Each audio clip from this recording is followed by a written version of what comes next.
لیکن نا نبی پاک صلی اللہ علیہ وسلم نے نا حد بیان کر، اور میرا خیال ہے یہ حدیث سمجھنے کے بعد بھی اگر سخاوت کا ذوق پیدا نہ ہو تو پھر بندے کو نا سرجری کرانی چاہیے دل کی۔ نبی پاک صلی اللہ علیہ وسلم نے فرمایا اللہ کے رستے میں خیرات کر کے جہنم سے بچ جاؤ، اللہ کے رستے میں خیرات کر کے جہنم سے بچ جاؤ، اللہ کے رستے میں دیکھ کے جہنم سے بچ جاؤ۔ اگر کچھ نہ ہو سکے تو کھجور کا ایک ٹکڑا ہی اللہ کے رستے میں خیرات کر دیا کرو۔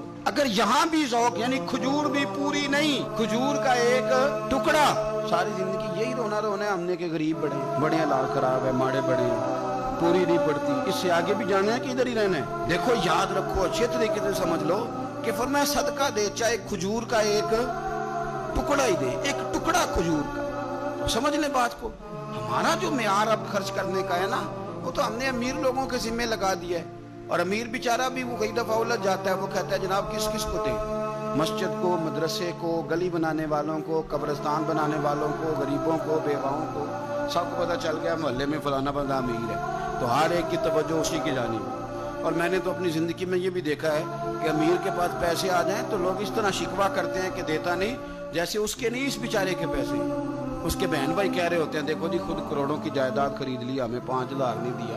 بھئی خدا کے بندے پیسے اس کے دے چاہے نہ دے۔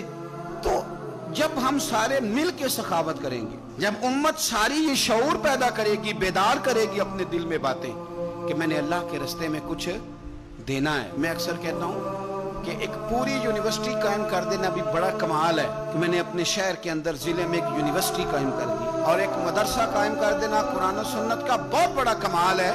لیکن ہم یہ سارا کچھ نہیں کر سکتے، ایک غریب بچے کا خرچہ تو اٹھا سکتے ہیں کہ نہیں؟ اگر آپ نے ایک غریب بچہ باشعور کر دیا، تعلیم یافتہ ہو گیا، تو آپ نے یونیورسٹی کا کام ہی کیا۔ لیکن ہم اس طرف بھی آنے کو تیار نہیں ہوتے۔ اپنی قربانی کے لحاظ سے ماحول کو سخاوت کا رنگ دیں، ماحول کو ذوق کا رنگ دیں۔ ہمارے ہاں لوگ پوچھنے لگ جاتے ہیں کہ قربانی کا سارا گوشت گھر میں رکھنا جائز ہے؟ بالکل جائز ہے۔ سارا گوشت کیا، پورا اونٹ آپ گھر میں کھا لیں، شریعت آپ کو منع نہیں کرتی، لیکن کس نے کان میں بتایا تھا کہ قربانی کے بعد گوشت ملنا ہی نہیں؟ آپ یقین کریں، پوچھیں الیکٹریشین لوگ جو یہ کام کرتے ہیں، مکینک لوگ، ان سے پوچھیں، وہ کہتے ہیں سب سے زیادہ فریزر کا کام آنے لگ گیا، لوگ فریجیں ٹھیک کرا رہے ہیں، فریجر کے گوشت سٹاک کرنا ہے، پتہ نہیں اس کے بعد کوئی بکرا ہاتھ آئے کہ نہ آئے، آخری سمجھ کے کھانا ہے۔ ایسا نہ کرو۔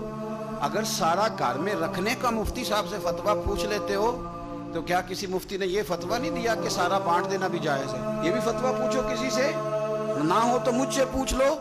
قربانی ساری رکھنی بھی جائز ہے اور ساری بانٹ دینی بھی، ایک لقمہ بھی نہ کھائیں، ساری بانٹ دیں، آپ بانٹتے رہیں، رب کریم آپ کو اور دینے کا ارادہ فرماتا رہے۔